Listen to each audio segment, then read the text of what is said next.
Everyone, कैसे हैं आप सब। तो आज की इस वीडियो में मैं आप सभी बच्चों को क्लास 12 इकोनॉमिक्स यानी कि अर्थशास्त्र, आप सभी बच्चों आर्ट्स साइंस कॉमर्स, आप जिस भी स्ट्रीम से बिलोंग करते हैं, आप सभी बच्चों को पेपर देखिए जो सवाल पूछे जाते हैं, ऑब्जेक्टिव का भी यहाँ से कवर हो जाएगा, सब्जेक्टिव कवर हो जाएगा। तो पूरा वीडियो आप लास्ट देखिएगा। इससे पहले हमने इकोनॉमिक्स से एक वीडियो डाला हुआ था, अगर आपने उस वीडियो को नहीं देखा तो जल्द से जल्द उस वीडियो को देख लीजिएगा। आपको हमारे चैनल के द्वारा जो भी आपके क्वेश्चन ऑब्जेक्टिव या सब्जेक्टिव पूछे जाएंगे वो सारे के सारे कंप्लीट करवा दिए जाएंगे, इंपॉर्टेंट क्वेश्चन। तो चलिए वीडियो को हम लोग शुरू करते हैं। वीडियो पसंद आए तो वीडियो को लाइक करें, चैनल पर अगर नहीं हुआ है चैनल सब्सक्राइब करें, साथ में बेल आइकन पर क्लिक करें ताकि जब भी हमारा कोई न्यू वीडियो आएगा सबसे पहले आपको अपडेट मिल जाएगा। देखिए, पिछले वीडियो में हमने आपको मांग का नियम यानी लॉ ऑफ डिमांड के बारे में पढ़ाया होता है। आज एक सवाल पूछा जाता है अक्सर हमारे पास, तो एक मांग तालिका एवं मांग वक्र की सहायता से जो मांग के नियम होते हैं इसकी आपको क्या करना है, व्याख्या करना है। ठीक है, यानी इसके बारे में बताना है। तो मांग तालिका और मांग वक्र की सहायता से बताने याद रखिएगा। ठीक है, अब इसी सवाल को देखिए इंग्लिश में पूछा जाएगा, तो explain the law of demand with the help of a demand schedule, ये बताना है। और दूसरे तरीके से इसी सवाल को और दो तरीके से पूछा जा सकता है कि मांग के नियम को समझाइए, इसकी मान्यता बताएं, या मांग के नियम से आप क्या समझते हैं इसके बारे में आपको बताना है। तो आइए जानते हैं। पहला तो उत्तर में बताया हुआ है कि मांग का जो नियम है मांग और कीमत के संबंध में स्पष्ट करता है। ये जो मांग का नियम है, लॉ ऑफ डिमांड है, ये कोई भी चीज की मांग यानी डिमांड और उसके प्राइस पर बेसिकली क्या होता है, डिपेंडेंट होता है, या दोनों के बीच का रिलेशन बताता है। ठीक है, इस नियम के अनुसार मांग और कीमत में विपरीत संबंध होता है, यानी दोनों के बीच में उल्टा रिश्ता होता है। जैसे मैंने आपको बताया हुआ था कि अगर एक वस्तु का दाम बढ़ेगा, यानी मान लीजिए उसका दाम बढ़ गया, तो असली बात है दाम बढ़ेगा तो उसका मांग घटने लगेगा। क्यों? क्योंकि मान लीजिए मार्केट टमाटर, अगर टमाटर आज 200 रुपये किलो हो जाए तो हर आदमी घर में क्या होगा, टमाटर की संख्या या टमाटर लाने का क्वांटिटी कम होता चला जाएगा। लेकिन वहीं पर टमाटर का क्वांटिटी क्या हो जाए, आपको सोचो, उल्टा कर लो, टमाटर का क्वांटिटी क्या हो जाए हमारे पास, लोग ज्यादा मांगने लगे। ठीक है, लोग ज्यादा मांगने लगे तो असली बात है दिमाग, अच्छा, इसका जो प्राइस रहेगा वो कम हो जाएगा। तो इसलिए दोनों के बीच में क्या होता है, उल्टा संबंध लगता है। तो मांग के नियम को इस प्रकार आप परिभाषित किया जा सकता है कि किसी वस्तु की कीमत बढ़ने से उस वस्तु की मांग कम हो जाती है, यानी कीमत बढ़ेगा तो मांग कम हो जाएगा, तथा उल्टा कीमत अगर घट जाएगा तो मांग क्या हो जाएगा, बढ़ जाएगा। और ये दोनों एक दूसरे के कार्य पूर्वक होते हैं, मतलब दोनों एक दूसरे से रिलेटेड रखते हैं, याद रखिएगा।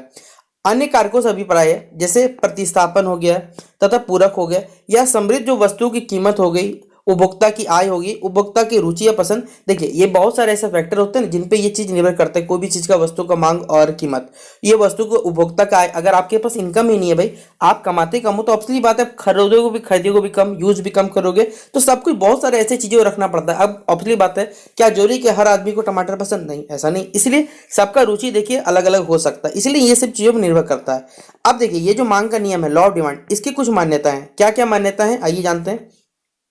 मांग के नियम की व्याख्या में कहा गया है कि यदि अन्य बातें समान रहे तो मूल्य में कमी होने पर मांग में वृद्धि तथा मूल्य में वृद्धि होने पर मांग में कमी होती है। देखिए, इस नियम के हिसाब से कहा गया है कि अगर कोई, मान लीजिए, यदि अन्य बातें मतलब बाकी जो एक्स्ट्रा बातें हैं या एक्स्ट्रा जो फैक्टर्स है, अगर उनको हम समान रखें, मतलब कांस्टेंट रख देते हैं, तो अगर मान लीजिए किसी के मूल्य में कमी हो गई या मूल्य में चलिए वृद्धि हो जाता है, ठीक है, मान के चलते हैं हम लोग, तो उससे क्या होगा, मांग में कमी हमारा देखा जाता है। यदि अन्य बातें समान रहती है तो वाक्यांश में मांग की नियमन, तो मांग के जो नियम है उसकी कुछ मान्यताओं को दर्शाता है। वो नियम कुछ इस प्रकार से यहाँ बताया जा रहा है।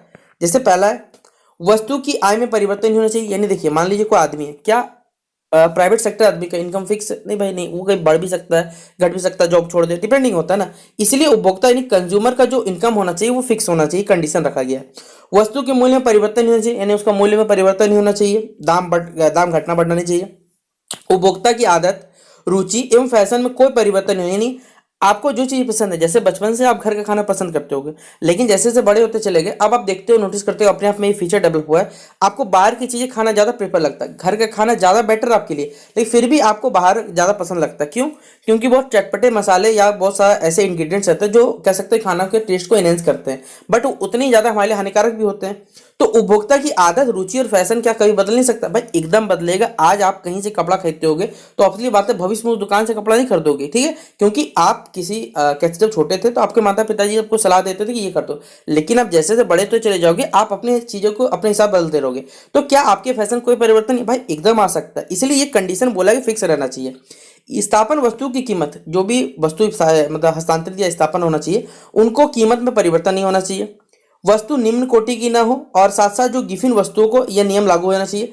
जनसंख्या में परिवर्तन नहीं होना, बताइए जनसंख्या में परिवर्तन नहीं हो सकता, एकदम होगा। किसी नई स्थापन वस्तु को उत्पादन, मतलब कोई नया मॉडल का मान लीजिए कोई वस्तु है, वो मार्केट में नहीं आना चाहिए। तो ये कुछ कंडीशन होते हैं, उसके हिसाब से काम करता है। अब जो बच्चे देखिए, अगर आप इंग्लिश में लिखना चाहते हैं तो भाई वीडियो को आप पॉज कर लो। Explain the law of demand with the help of a demand schedule and demand curve. इसी सवाल को जो हमने आपको हिंदी में बताया, इसके जो क्वेश्चंस थे देखिए यहाँ लिखा हुआ है। आप वीडियो को पॉज करिएगा, एकदम आराम से धीरे धीरे करके सारे क्वेश्चंस को हमने देखिए इस प्रकार समझाया कि भाई वो एग्जैक्टली पूरा हिंदी में आपको समझ में आ जाएगा। अगर आप हमारी बातों को सुनते हैं तो आपको एग्जैक्ट इंग्लिश में भी समझ में आ जाएगा, और यहाँ आंसर पूरा लिखा हुआ है जैसा आप लिखना चाहें। ठीक है, देखिए कौन कौन से फैक्टर होते हैं, क्या क्या एजम्पशन है, पूर्व धारणा है, ये लॉ ऑफ डिमांड के बारे में ये सब कुछ यहाँ बताया हुआ पॉइंट वाइज। जो भी हमने आपको समझाया वो सारी की सारी चीज यहाँ पर मेंशन है। ठीक है, अगला सवाल है भाई, बीबीआई कर लो। ठीक है, पूछा जाता है ऑब्जेक्टिव में भी, मांग वक्र जो रहता है किधर किस मतलब बेसिकली किधर किस भुजा की तरफ वो ढलवा रहता है। तो दाहिनी और क्या रहता है, वो ढलवा रहता है। लेकिन क्यों रहता है, और साथ साथ दाहिनी और जब रहेगा तो वो ऋणात्मक क्यों होता है ढलान, इसका ये बताना है। या मांग वक्र जो है वो बाएं से दाएं नीचे क्यों गिरता है, ये पूछा गया है। तो देखिए तीन तरीके से एक ही सवाल है और एक ही आंसर लिखा जाएगा। तो पहला क्या है, मांग वक्र दाहिनी और ढलवा क्यों होता है, कारण हम बताना बता दीजिएगा। मांग वक्र का ढलान जो होता है ऋणात्मक क्यों होता है, कारण बताना है। या मांग वक्र बाएं से दाएं क्यों गिरता है, बाएं से दाएं नीचे क्यों गिरता है, ये बताना है। तो उत्तर में बताया हुआ आप पढ़ सकते हैं। मांग का जो नियम है वो रिलेशन बताता है किसका, मांग के नियम के अनुसार कीमत घटने पर वस्तु का जो दाम होता है या मांग जो रहता है, अगर कीमत घट गया तो ऑब्वियसली बात है वस्तु की मांग में वृद्धि होगा। अगर चूंकि हम मांग वक्र के एक्स, देखिए दो प्रकार के एक्सिस होता है आपको मालूम है, इसको बोलते हैं एक्स, इसको बोलते हैं वाई। ये हमारे पास ऊर्ध्वाधर होता है, और एक हिंदी में इंग्लिश, देखिए हिंदी मुझे इंग्लिश से मालूम तो बता देता हूँ, ये हॉरिजॉन्टल होता है, ये वर्टिकल होता है हमारे पास। तो यहाँ पर हमारे पास क्या है, यदि इस मांग वक्र में हमारे पास एक्स जो साइड है, मतलब एक्स अक्ष जो है वो वस्तु की मांग को दर्शाता है, और जो वाई वाला पार्ट यानी वर्टिकल जो पार्ट है वो वस्तु की कीमत को दर्शाता है। तो जब हम कीमत बेसिकली कम कीमत से अधिक कीमत या कह अधिक मांग की तरफ जाएंगे, या ज्यादा कीमत पर घटी मांग का वक्र जो होता है वो बनाइएगा ग्राफ, तो वो हमेशा क्या होगा, दाहिनी और प्लॉट ही हो सकता है आपके पास, बिना ऐसा हो ही नहीं सकता कि वो दाहिनी और प्लॉट हो सकता है। इसलिए इसका जो ग्राफ जो रहता है हमारे पास वो दाहिनी और क्या होता है, ढलवा होता है। अगला सवाल है, इसमें अगला सवाल आप करिएगा, ये सीमंत उपयोगिता ह्रास। उपभोक्ता वस्तु का क्रय तब तक करता है, मतलब तब तक उसे खरीदता है या परचेज करता है जबकि उसकी जो सीमांत उपयोगिता है वस्तु की कीमत के बराबर ना हो जाए। यानी सीमांत उपयोगिता और वस्तु की कीमत वो जब तक बराबर नहीं हो तब तक उस चीजों को परचेज करता है, खरीदता है। अतः कीमत घटने पर क्या करता है, वस्तु की जो मांग रहती है वो लगातार बढ़ जाती है। अगला हमारे पास है फैक्टर में प्रतिस्थापक एवं पूरक वस्तुओं की जो कीमत होती है। प्रतिस्थापक वस्तु की कीमत बढ़ने पर तथा जो हमारे पास पूरक वस्तु है उनका दाम घटने पर क्या होता है, तब भी मांग में क्या देखा जाता है, वृद्धि देखा जाता है, तथा मांग वक्र जो रहता है वो दाहिनी और क्या हो जाता है, ढलवा हो जाता है हमारे पास। अगला है आय प्रभाव। देखिए उपभोक्ता की आय बढ़ने पर उसके क्रय शक्ति बढ़ेगा, अगर आपका भी इनकम बढ़ेगा तो आप उसकी बात है ज्यादा वस्तु खरीदोगे, तथा वस्तु की मांग क्या हो जाएगी, बढ़ती है यहाँ पर। और यही सवाल अगर आपको इंग्लिश में लिखना है तो यहाँ क्वेश्चन बताया हुआ है कि why is the demand curve sloping to the right, give reasons. और इसी सवाल को दूसरा तरीके से, why the slope of the demand curve negative, explain reason या गिव रीजंस आपको बताना है।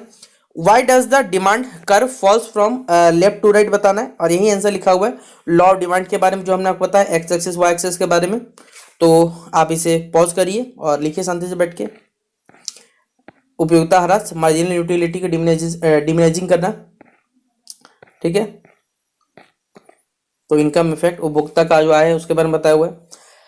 अगला हमारे पास है मांग के नियम की सीमाओं या अपवादों का उल्लेख करें। मांग के नियम के जो अपवाद है यानी एक्सेप्शन होते हैं, देखिए हर चीज में एक्सेप्शन है। अगर आप साइंस के स्टूडेंट हैं तो बेहतर इन चीज़ों समझ पाइएगा कि साइंस में अगर आप केमिस्ट्री में रखते हैं तो केमिस्ट्री में कोई भी चीज़ जो रहता है उसमें अपवाद रहता है कि हाँ भैया ठीक है, लेकिन कुछ लिमिटेड कंडीशन के साथ। तो अपवाद हर चीज़ में रहता है। तो यहाँ पर मांग के नियम के भी कुछ सीमाएं हैं या कुछ अपवाद है, उनके बारे में आपको क्या बोला बताना है, ठीक है। तो चलिए जानते हैं क्या यहाँ बताया हुआ है।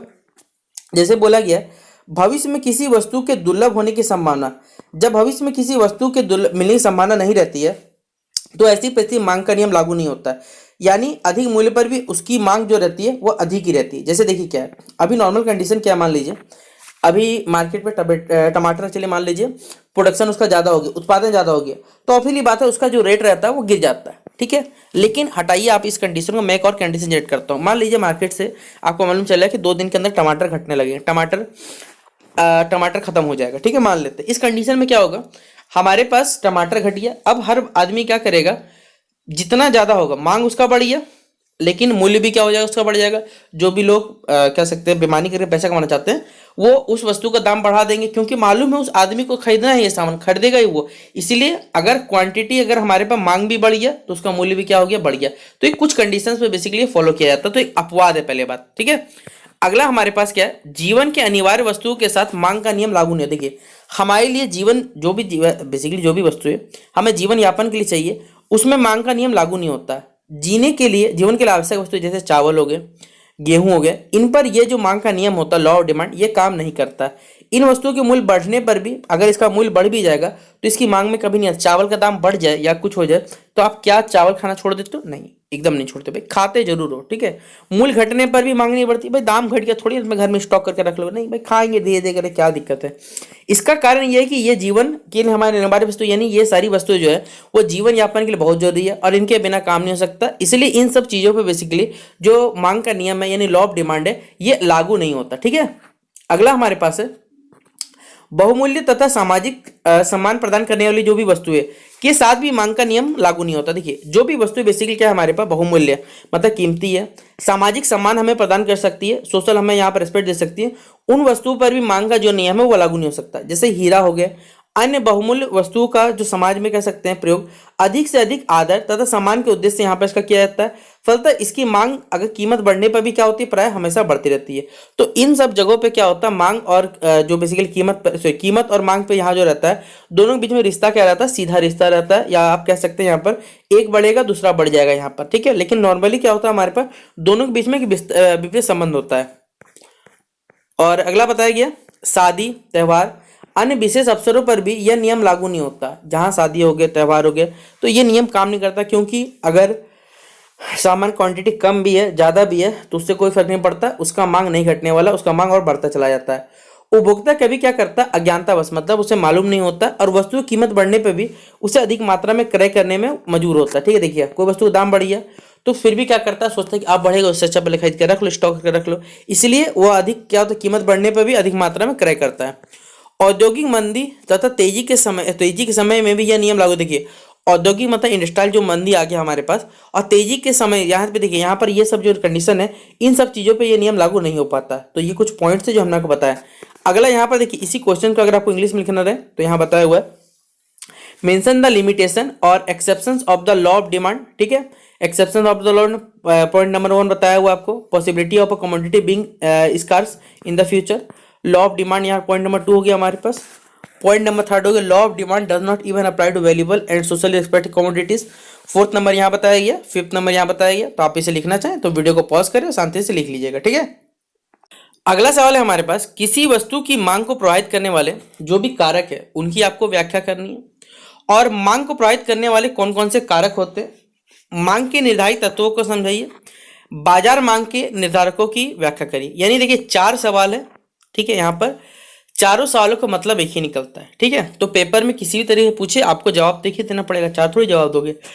तो एक ही सवाल है यहाँ पर, सब समझिएगा, सबका मतलब एक है। देखिए क्या है, तो वस्तु की मांग को प्रभावित करने वाले कौन कौन से कारक होते हैं ये जानते हैं। पहला है वस्तु की कीमत। हमने अभी आपको बताया ना, कुछ अपवाद भी पढ़ा दिए कि अपवाद में शादीशुदा वाला कहानी हो गया, शादी त्यौहार, ये सब में ये कंडीशन फॉलो नहीं होता। कुछ स्पेशल कंडीशन जैसे औद्योगिक मंदी आ गई, उन सब चीज़ों पे फॉलो नहीं करता कंडीशन, ठीक है। तो वस्तु की कीमत पर सबसे पहला क्या संबंध है, वस्तु की मांग पर उसकी कीमत का सबसे अधिक प्रभाव पड़ता है। जैसे वस्तु की मांग हो गई और उसका कीमत हो गया, ये सबसे ज़्यादा उस पर असर डालता है। अन्य बातें समान रहने पर कीमत बढ़ जाने से क्या होता है, कीमत बढ़ जाएगा तो मांग कम हो जाएगा, और कीमत घटेगा तो मांग क्या हो जाता है, बढ़ जाता है नॉर्मल कंडीशन पे। अगला है उपभोक्ता की आय जो है उससे भी वस्तु का आकार प्रभावित होता है। अगर आय के बढ़ने से क्या होता है, क्रय शक्ति बढ़ेगा, मतलब खरीदेगा ज़्यादा। अगर सैलरी घट गया तो आप मांग भी क्या हो जाएगा, कम हो जाएगा। संबंधित वस्तु की कीमत का वस्तु की मांग पर प्रभाव पड़ता है। देखिए जो भी वस्तु है आपके पास उसका उसकी वस्तु की मांग पर भी असर पड़ता है, दोनों के बीच में रिलेशन होता है। उपभोक्ता की रुचि हो गए, आदत हो गया, फैशन हो गया, ये सभी तत्व क्या करते हैं, इस मांग को प्रभावित करते हैं। भविष्य में मूल परिवर्तन की आशंका भी, देखिए अगर ऐसा नहीं है ना कि कोई भी चीज़ का प्राइस फिक्स है, नहीं भाई, वो आज घट भी सकता है बढ़ भी सकता है। जिस वजह से हमारे पास उसका जो मांग रहेगा वो घटेगा भी और क्या रह सकता है, बढ़ भी सकता है। उपरोक्त कारक क्या करते हैं, एक उपभोक्ता या एक व्यक्तिगत परिवार की मांग को निर्धारित करने पर, देखिए ये जितने सारे अभी हमने कारक पढ़े ये सब के सब क्या है, किसी उपभोक्ता यानी जो कंज्यूमर है और जो किसी व्यक्तिगत परिवार पर ये सब के सब कुछ प्रमुख कारक जो लागू होते हैं। उपभोक्ता कारकों के अलावा बाजार मांग पर कुछ अन्य कारकों का प्रभाव पड़ता है। इसके अलावा देखिए बाजार कारक है उनमें भी कुछ चीजों का प्रभाव पड़ता है, जिसके तहत है पहला जनसंख्या, यानी जनसंख्या की वृद्धि से क्या हो जाएगी, मांग बढ़ेगी, तथा जनसंख्या घटने से क्या हो जाएगा, मांग की क्या हो जाएगी, कीमत कम हो जाती है। यानी वस्तु का दाम कब बढ़ेगा, जब जनसंख्या बढ़ेगा तो असली बात है मांग बढ़ेगा, और मांग बढ़ेगा तो कीमत बढ़ेगा। लेकिन यहीं पर मांग बढ़ेगा या हमारे पास तो कीमत घट सकता है, और लेकिन जनसंख्या घटने से मांग क्या हो जाएगा, कम होगा। मांग कम हो जाएगा तो असली कीमत बढ़ना पड़ेगा हमारे पास ना। अगला धन का देखिए वितरण। हमारे समाज में आपको मालूम है धन का जो वितरण है वो असमान रूप से वितरित है, ठीक है।